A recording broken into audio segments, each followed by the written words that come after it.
metro areas. Big country, or a big city.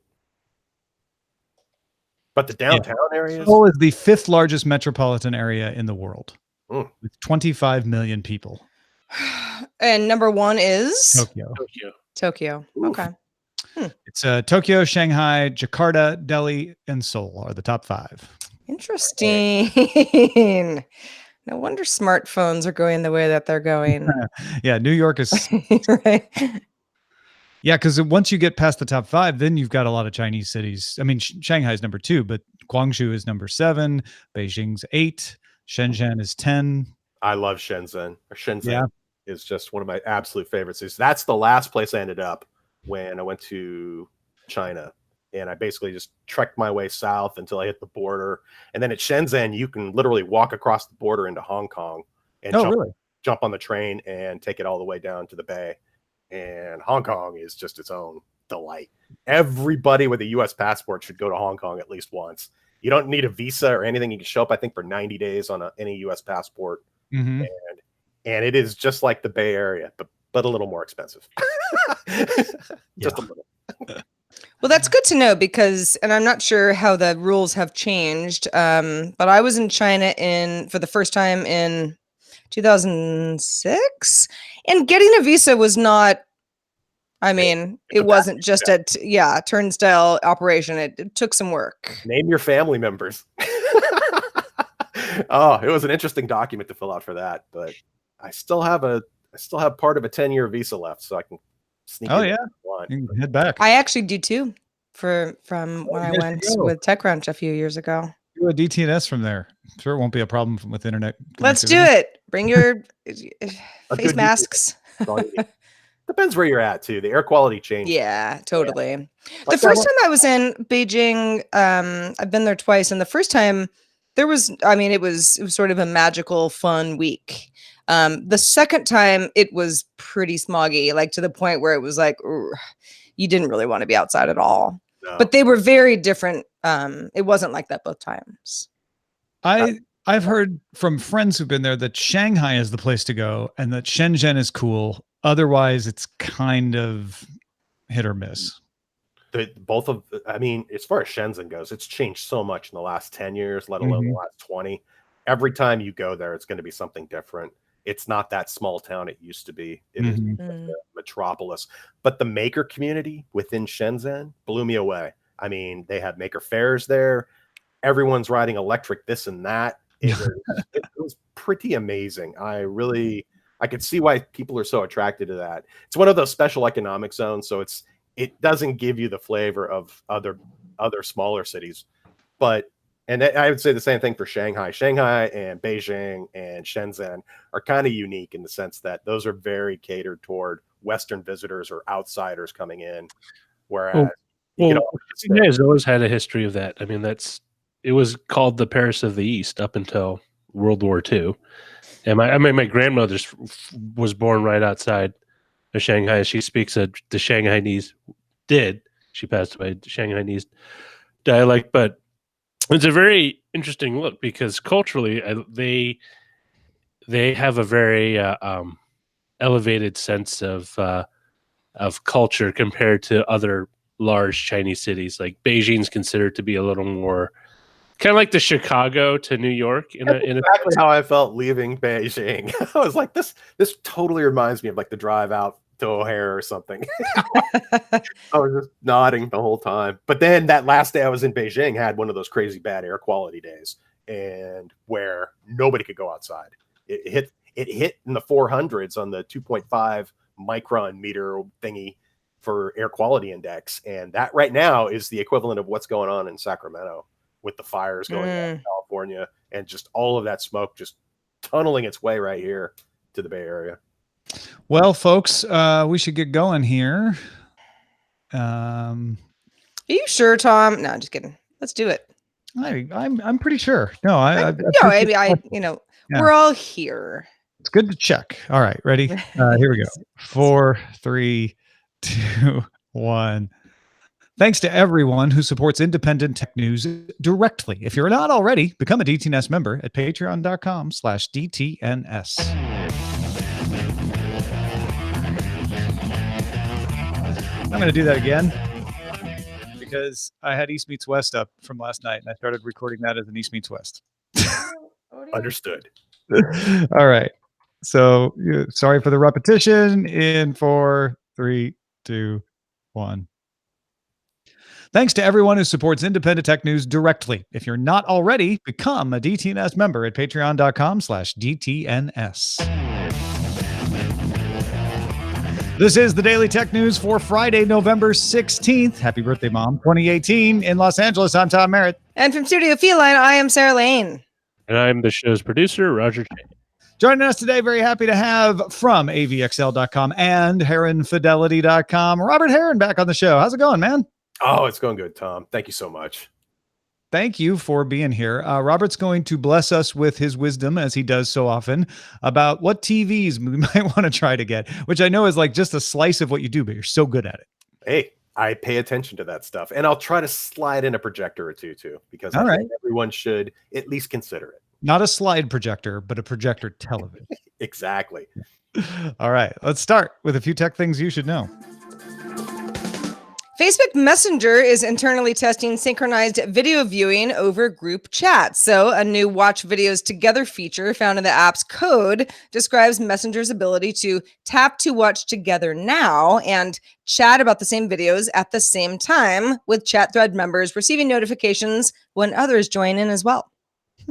The unsealing of some filings in an otherwise unrelated U.S. criminal case revealed that U.S. prosecutors have confidentially brought charges against Julian Assange. The filings were made in August in the Eastern District of Virginia. They were unsealed last month, but noticed on Thursday, or at least he tweeted on Thursday that he had noticed them, by George Washington University faculty member Seamus Hughes.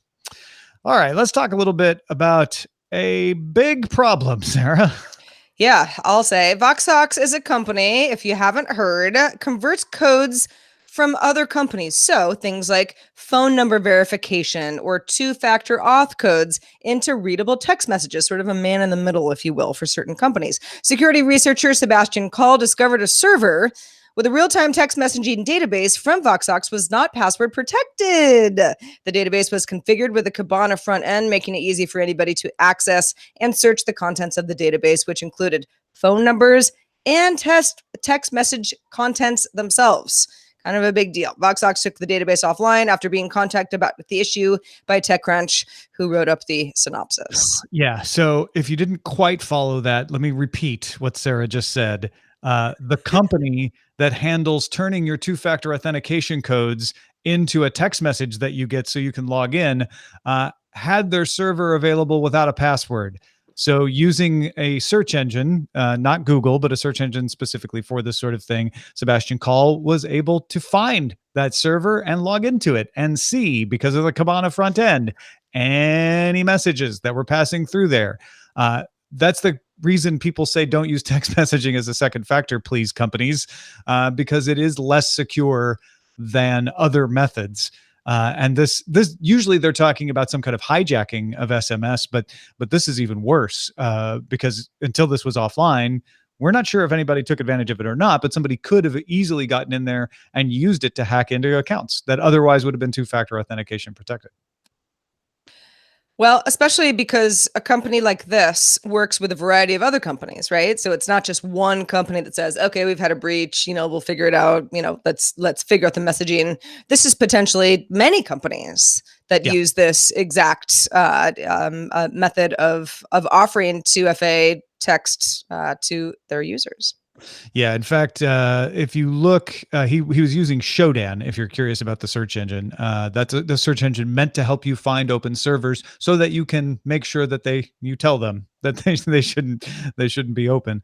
But TechCrunch, put together a list. They found Kakao Talk, Viber, HQ Trivia, using the service to verify phone numbers. They found shipping notifications from Amazon in there, messages that contained Microsoft account password reset codes, Huawei ID verification codes, Yahoo. I mean, big companies, right? This is not just small potatoes here. Robert, how much does this scare you? It annoys me to no end, and it would make me wish that if they're going to send something as critical as a two-factor authentication to a person, they could at least use some sort of a secure app. I mean, It'd be nice if they ran their own Signal server and would just send those messages over Signal. So even if somebody did intercept it, it would just be an encrypted blob rather than, hey, here's your two-factor login and here's how to get back access to your account or, well, somebody else's account as well. But yeah, Shodan has a pretty sweet service though for not only finding things like these, but also they've revealed like every IoT device out there that has been compromised. Oh, here are 100,000 webcams that all had admin access left open. Yeah, and if you never changed it, it could be a big deal. So yeah, it's a great way. I mean, yes, malicious actors can use it too, but because anybody can use it, it's a good way to show what needs to be locked down, and that is an important thing to note. I don't personally use two-factor on anything. I got really burned with it one time with Google services, so it literally locked me out of my own stuff because I was using voice number, and then Google wouldn't send me the code to my Google Voice number until I could authenticate. There was a problem. Robert, Jason Howell got bit by that too. I remember. 22, and then I said, forget that. I've got a sweet password manager with incredibly long passwords that are randomized on everything I do. Don't be like Robert. Use authentication, kids. I'm all about crazy long random passwords. And I get it. Like the companies want to do it over text messaging because that's easy to get everyone to use. Everybody knows what text messaging is. So it's easy to explain and easy to get people to sign up. And I suppose it's better than them just using password as their password with no other factor, right? It's all a matter of what's better than nothing. And what your justification is you're using long, complicated passwords. But even then, what if somebody's able to get your password in plain text, not crack it, but somehow it gets leaked out of your control? A second factor would be a hedge against that. That's why I recommend everybody do two-factor and always do an authenticator app like Authy or Google Authenticator if you can, or even a YubiKey if you can, because those can't be intercepted in transit because they don't transit. That's what Google's own offices had done about a year ago or so. They actually enabled it. I believe it's a YubiKey product. Eileen had to use that when she was there. Not even one breach since they implemented that policy compared to their previous stats, which showed that they had quite a few actually, where people were able to nefariously get their way in. But having that is great. And if you can tie that to an authenticator app that is not SMS or to a hardware device like a YubiKey, that would be the way I'd do it. So. And you should. The Cyberspace Administration of China announced Thursday it has shut down more than 9,800 social media accounts in a special cleanup operation. WeChat and Weibo were given serious warnings about chaos caused by the lack of management. The removed accounts were accused of politically harmful information. Wait a minute, but put Facebook in the place of WeChat and Weibo. Put the U.S. in the place of China. Tell me if this sounds familiar. Accused of politically harmful information being passed along.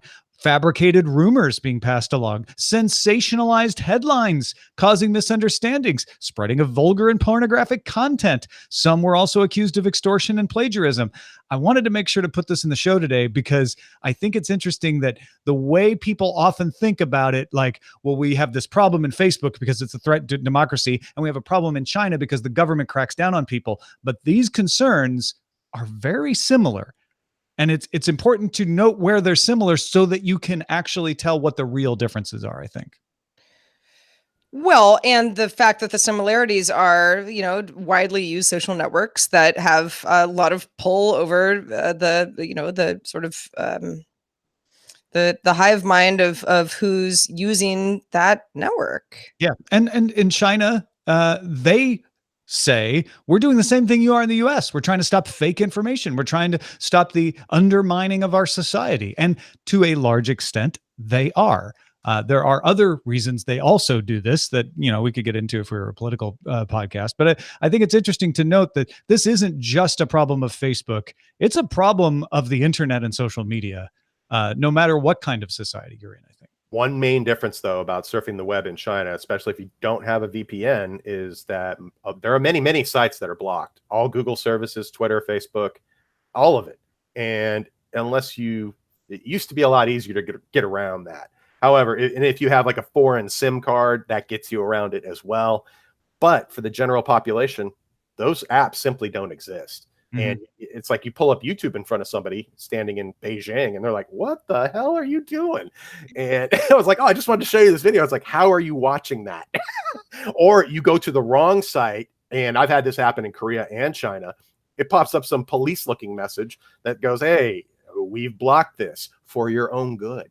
Yeah. And we're going to make that decision for you. And I'm like, oh, go F yourself. I'm just like, no, I'm going to do whatever I want. And I'm my own filter in that case. And sure, I understand if you have a platform where you want to suppress obviously either harmful or fake or whatever you want to label it as content that's out there. That's one thing. And there is certain content that should be policed, but in general, just the ability to type in a web address and know that it'll pop up in your browser without the government giving its thumb of approval on it, that to me is more free at least than it is, at least how when I'm surfing in those countries. It's a very American perspective. Yeah, it is. All right, well, let's see how we feel about this one. Sony will not have a presence at E3 in 2019, and that is, it's the first time it'll skip the show since E3 started. So pretty significant. Sony told Variety, quote, we're exploring new and familiar ways to engage our community in 2019. The company also recently canceled its PlayStation Experience event, and Sony also announced it sold more than 86.1 million PlayStation 4s since it launched on November 15th, 2013. So the fact that it canceled its Experience event doesn't necessarily mean it's not selling a lot of units. What's Sony doing? No, they're just focusing. I think a lot of companies are doing this, and we talked about this as relates to CES as well.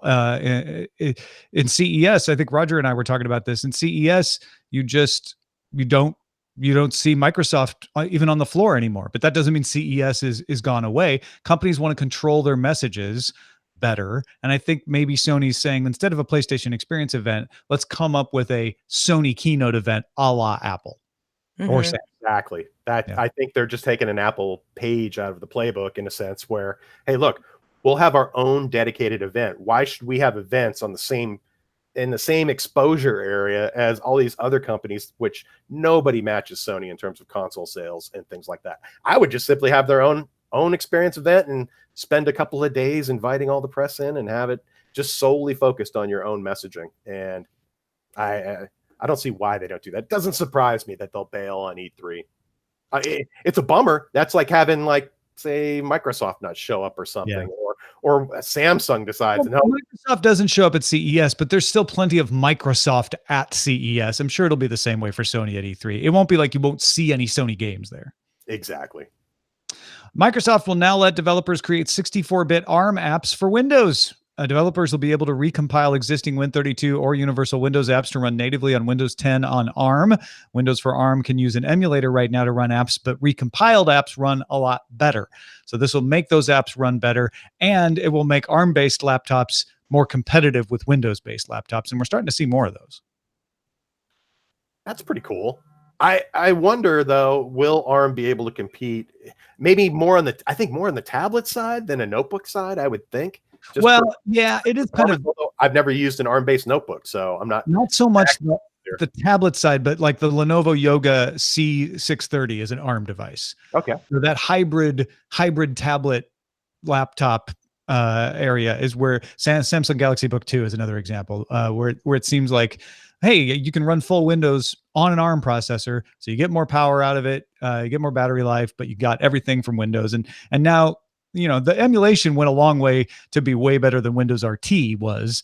And so this will make it even better. Excellent. The US FCC approved the use of Europe's Galileo positioning system for use in US phones. Most phones can take advantage of the system with a software update, which will improve location accuracy, including altitude. Oh, yeah. So have you... This is kind of a complex situation because almost all modern phones are capable of receiving all of this stuff. But in the United States, up until now, it's been illegal to sell them enabled to do it. It's actually been illegal to enable them yourselves to do it, but you could. In fact, you could have done it accidentally. If you were traveling, say, Robert, you were traveling to Hong Kong and you used the Hong Kong store to download an app, it might have been using China's system. Or I guess China's not a good example because I don't know if it's fully launched yet. Let's say you're going to Italy, use the Italian store to download something. It could have used the Italian GPS or the Galileo system from Europe and enabled itself without your knowledge, and then you would have technically been in violation of the law. But you can't really catch somebody doing that because it's just receiving a signal. There's no way to detect that it's doing that. Exactly. And ideally, you would be using any GPS system available, like GLONASS from the Russians, or our own GPS system, or Galileo, and have all of those bits of information help create an even more accurate positioning. It just seems ridiculous that, especially if it's a stable, good source of that kind of information, blend them and make it even better for all. So instead of maybe like 10-foot accuracy in the best case scenario, you get it down to a couple of feet or a couple of inches. Yeah. Well, and the GPS system that the United States launched was kind of hobbled for years because of military concerns, and now it's just old. And they're doing things to update it, but Galileo's brand new. And just like any technology you buy, the brand new one generally works a little better than the old one. So I think hopefully we'll get to a position where the Chinese system and GLONASS and Galileo and GPS will all just work together in such a way that no matter what you're doing, you won't know which system you're using, but it'll give you even more accurate situations, especially altitude. When I've been up in like skyscrapers with malls, with multiple level malls, like in Sydney, there was one, and I wanted to find a store, and it told me I was there, but I'm like, yeah, but which there? If there's like 10 floors. Yeah, where's the vertical there I need to be? Yeah. It would probably take some pretty good coding in order to blend the information from those three sources or more. But in the same point, that going forward, that's simply the way it should be. If it's possible to wring more accuracy out of that system with the addition of these other services, just do it. Yeah. Well, we're going to have flying cars soon enough, so get on it, people. Yeah. These flying cars need this improvement. We're going to be in the air. I need my GPS. Folks, if you want to get all the tech headlines each day in about 5 minutes, be sure to subscribe to our sister show, dailytechheadlines.com. All right, Robert, let's talk TVs. It's the holiday season's coming up. So a lot of times people want to get a TV or give a TV as a gift. And of course, we have the Super Bowl here in the United States coming up at the beginning of February. A lot of people want to buy TVs for that as well.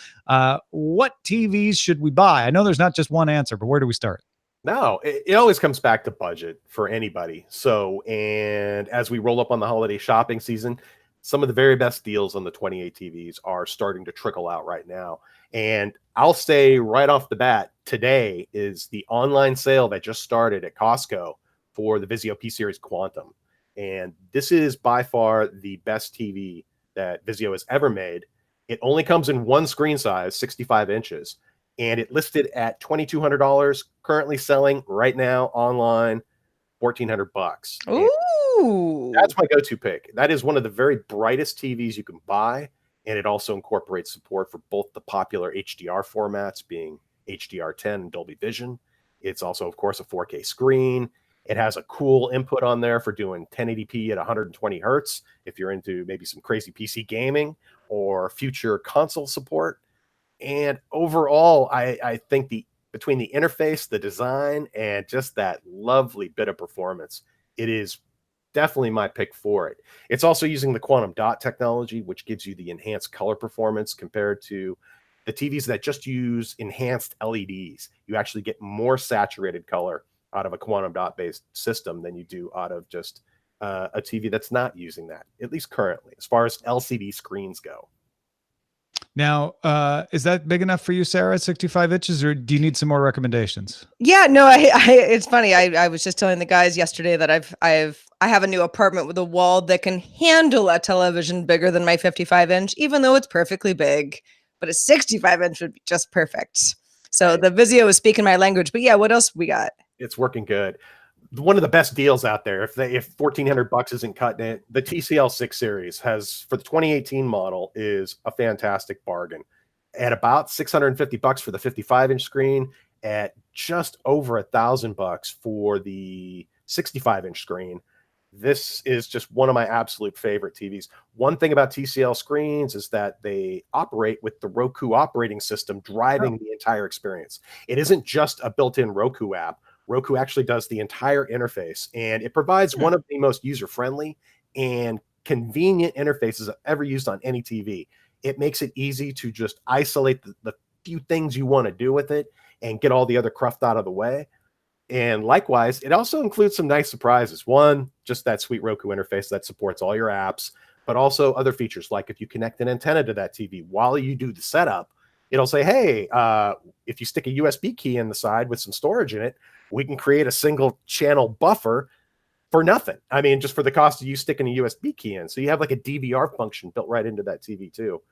And I'm just a fan of the Roku interface, just so you can play nice with all of the streaming services like Roku or like Netflix and Amazon and Google. Whereas on some other more isolated devices or from those particular vendors, you might not have direct support for some of your favorite streaming sources. Otherwise, it's just a fantastic screen. Compared to, say, that Vizio P-Series, this is about half as bright in terms of just straight measurements, and the off-axis viewing isn't quite as good, but we're talking about $400 less in the case of the 65-inch screen, and just a terrific bargain at that 55-inch screen size. So it sounds like TCL 6 Series is the best budget one, and the Vizio is your best bang for your buck. Without a doubt. Vizio Quantum is just amazing. Otherwise, there are tons of other great screens out there. Sony's X900F, if you just need a good variety of screen sizes, great performance across the board. Sony does terrific things in terms of the factory calibration, and the quality of their cinema or movie mode is going to be pretty damn close to spec right out of the box. That's one of the things I absolutely love about it. Also, their designs and picture quality just tend to be fantastic. The one downside that I'll always harp on for Sony televisions currently is their use of the Android TV operating system. It sounds good on paper, but I've experienced, even on their most premium sets, one too many times where you push a button on the remote and nothing happens for a second or two. And if you can avoid that and use external devices for your streaming content and whatever, no problem. But that's just something to keep in mind. Otherwise, the good folks at Samsung also have an array of great sets. On the more of the value side, they have the NU8000. That's about as low as I would go in terms of just a TV that provides kind of everything. You're having good light output, terrific performance, 120 hertz panel, in addition to some sweet gaming features. Specifically, it has the auto game mode detection for the Xbox console. So rather than you manually having to switch it into game mode for low lag and then jump out of it for your regular viewing, that can handle it automatically, in addition to the variable refresh rate technology that's coming out. This is one of their least expensive TVs that you can still have that built in, to where if you're playing on a console like the Xbox, or in this case, I believe it's also supported by certain ATI cards as well, or AMD graphics cards, excuse me. And that will actually adjust the frame rate in real time in order to prevent like tearing and other artifacts that can happen. I think it's a solid gamer pick. However, if you have the cash, jump into Samsung's QLED lineup. In particular, from the 7 series on up, the Q7FN, Q8FN, Q9FN, my favorite thing about these TVs is the anti-reflective coating. It is second to none compared to any other TV I've looked at.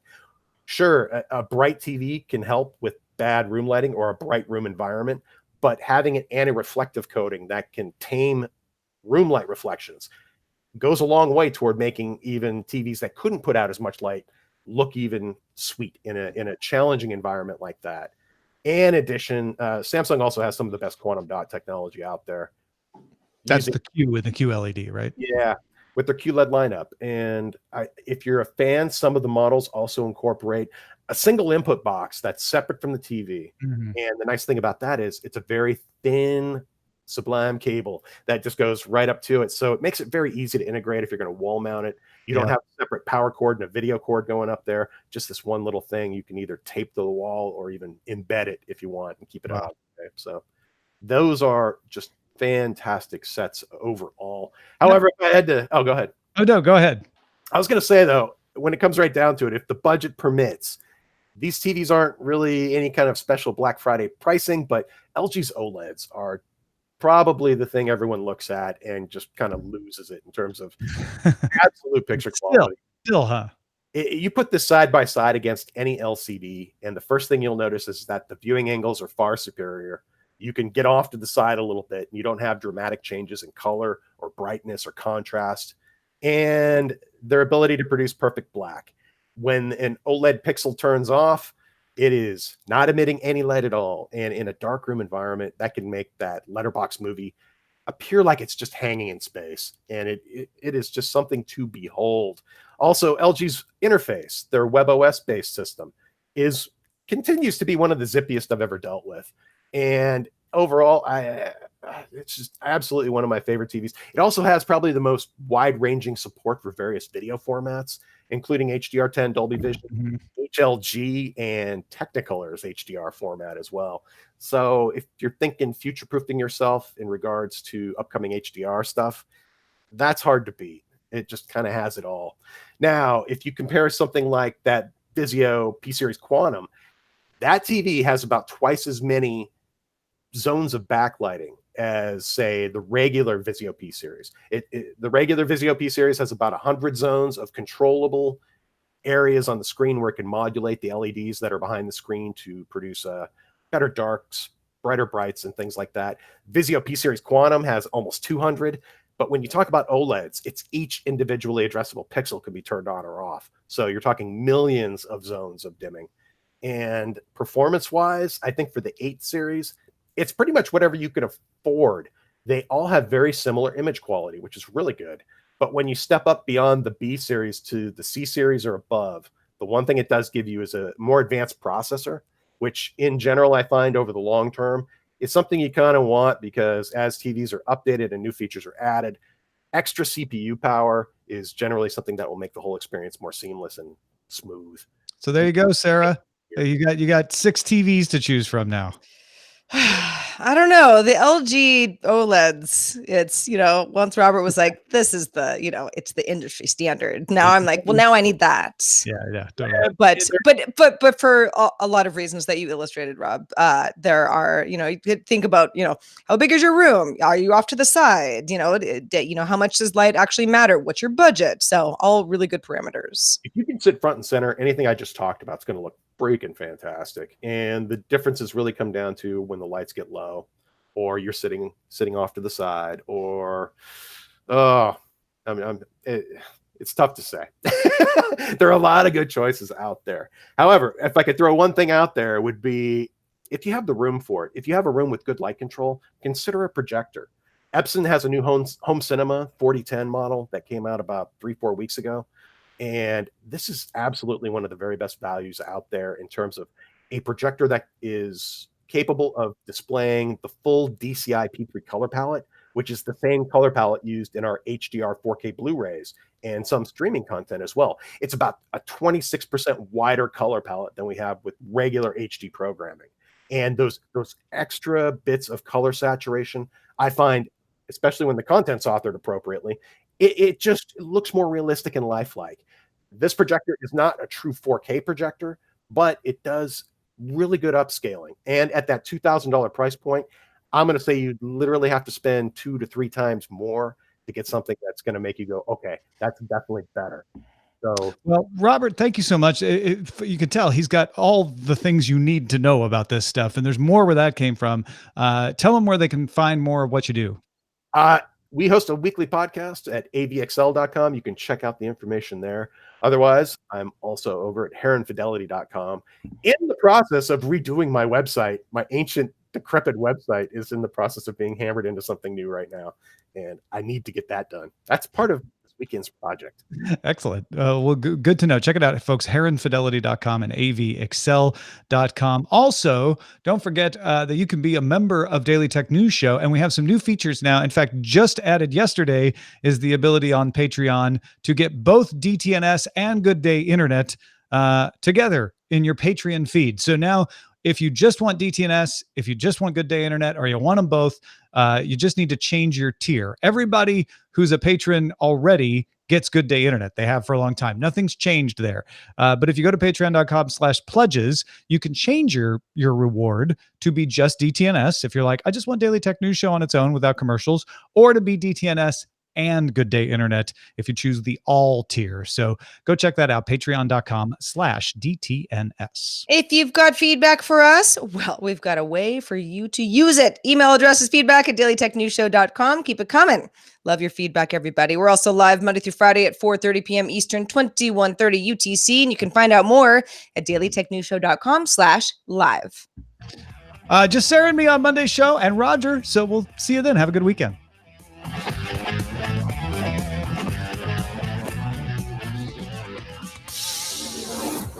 This show is part of the Frog Pants Network.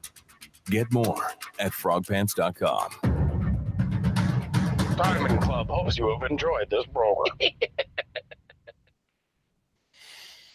All right. Good stuff. Awesome. That was great. Oh man, what a nice environment you guys have. There was Talking TVs with Robert Heron. Yeah. Can talk Roger's reading the titles that have been suggested by the audience right now. Two-factor unauthorized access. Talking TVs with Robert Heron's pretty good. I like it. Yeah. It's yeah. I actually want to go and buy a TV now. Me too. Like it's Me like, too. I need an OLED. I need an OLED for experimentation. there's also 2018 HDTV buyer's guide with Robert Heron. It's pretty good. Yeah, Robert, you must have a lot of large boxes that you just are good at shuffling in and out of your life. I just got rid of the last TV in my storage unit. Oh my God. It's like, okay, everyone I know I have given a TV to. Locally. Well, not everyone. Oh, I know. There are an awful lot. Every time I go to somebody's house, it's like, oh, I remember that one. It's like, Right. TV. I love it. It's like, thanks. So if I can be selfish, the one thing I'm trying to figure out is if I want a projector in my bedroom. Right now I've got an old Samsung TV in there and it's all right. But it's just kind of propped up in the corner. The thing is I don't have the door to the bedroom is in the middle. So as you lay on the bed, you pretty much look at, the closet and the door, and then you have plenty of wall to project a screen on, but it's over to the side. It's over to the right. Retractable screen. Hang it right on the ceiling. Just have it triggered to Go down in the door. Why not? Unless you're walking through the door. You don't want to. Yeah, there's like a feng shui aspect though. If I'm watching TV on my own in there, and then Eileen comes to bed while I'm watching TV, which happens sometimes. That might not work. Just also consider too with most projectors, especially something like that 4010 I mentioned, is that depending on the height of your ceilings, if you have to run it on low, otherwise you're going to hear fan noise on just about any projector. So between the heat and the noise, if you have to, like on a bright day or something, you're going to want to crank up that brightness, and then you're going to notice it unless you have the sound turned up a little bit. But that is a box with a 300-watt lamp in it that is cooking off. So that's just something to keep in mind. Large enough bedroom and the ceiling's high enough, by all means, you're not going to regret it, because like 100-inch screen or whatever size. I was hoping not to do a screen, and just even though it's a light blue wall, I think it would be fine.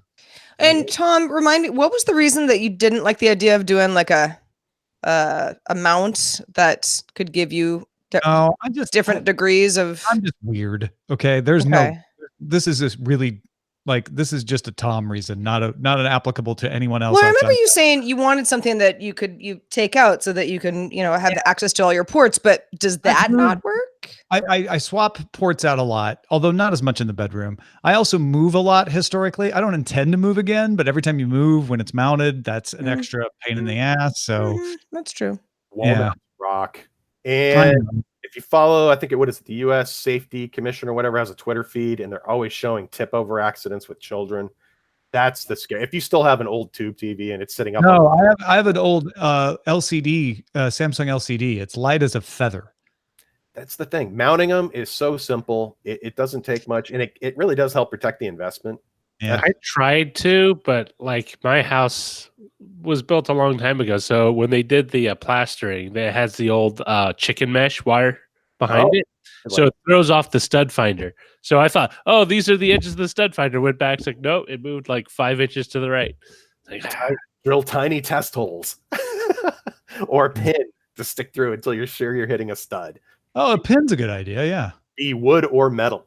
It's like I just ended up buying like a fixed metal stand. It says it accommodates up to a 55-inch TV. I actually have one of those still in my storage unit. I should put that all on Craigslist. I have that and a 5-1 set of speakers. I got rid of the TVs, but now I have a few extra bits of electronics. To avoid tip over, it's a really heavy base, but I put it on the floor, and then I put like a rollover rug on top of it, and then I put my entertainment system on top of that. So it's literally just kind of secured by weight.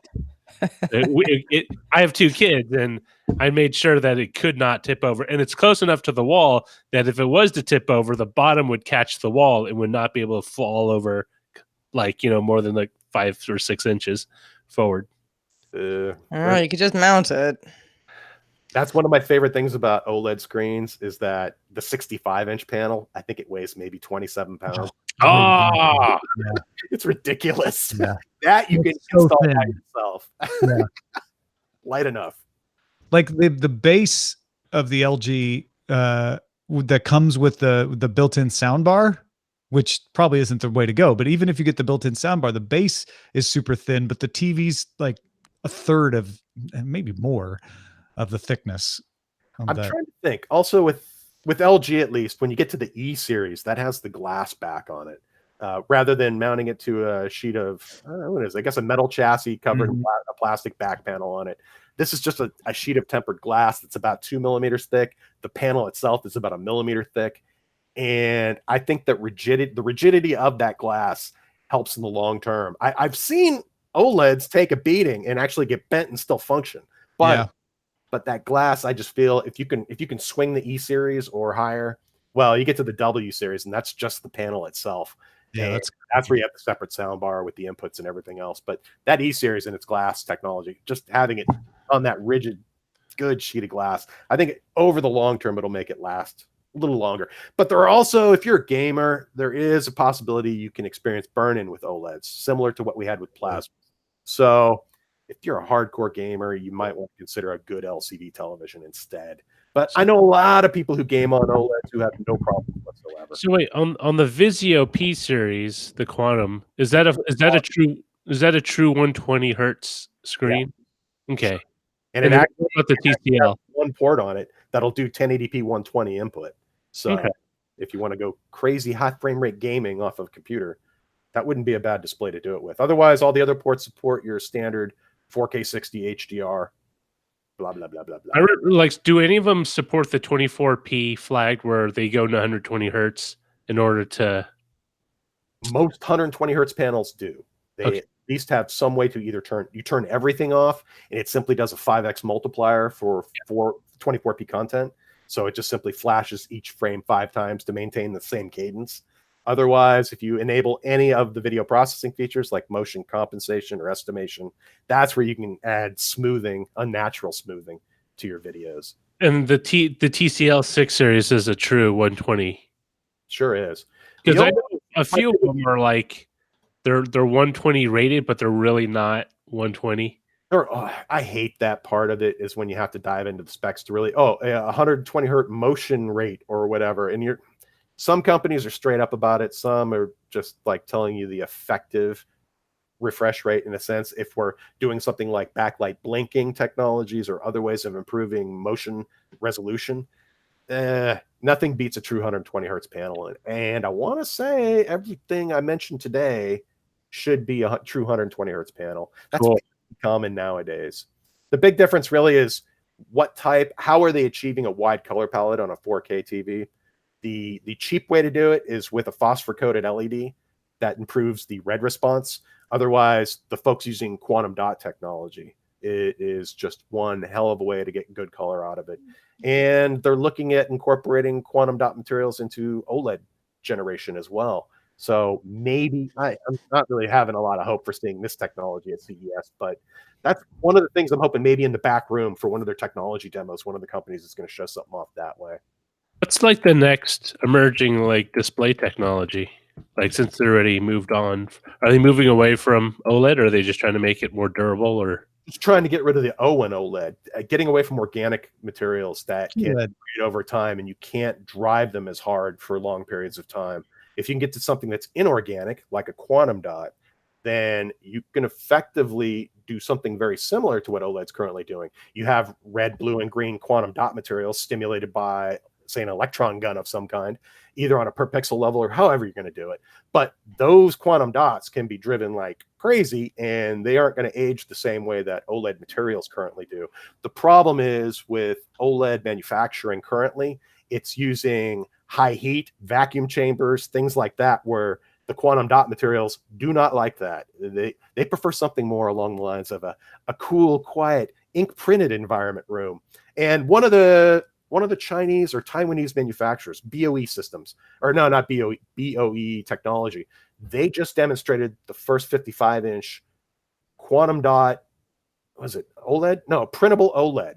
So they've actually come up with materials that will work in, say, room temperature environments, and using similar to like inkjet print heads to be able to print out the materials onto the screen surface and create a display that way. That's like the cutting edge right now. And of course, I'm sure you guys have seen talk of using just micro LEDs. Those are also inorganic and can be driven really hard as well. However, you talk about the number of pixels on a TV, and you're trying to micro place 4 to 8 million little LEDs, or if you're doing sub pixels, times that by 3, that's a lot of pick and place for something that small. And maybe on larger size displays that would be more feasible because you could use larger LEDs. But those are the two big things.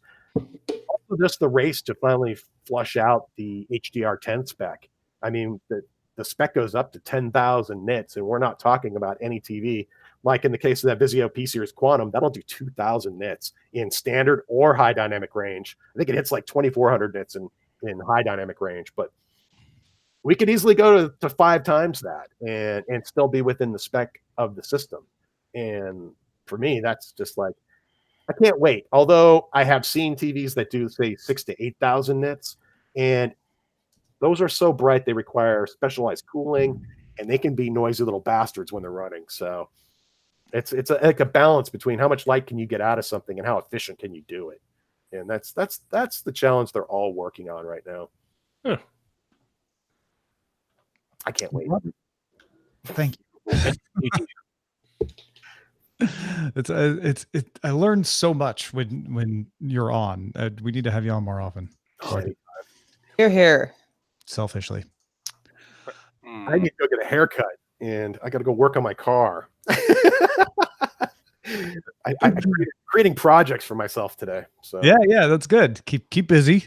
So we'll see you at CES, and Roger will be in touch, and we'll try to figure out if we can we can match our schedules. That'd be great. Without a doubt. That'll be cool. Awesome, man. Awesome. Cool. Thanks for being on. My pleasure. Anytime.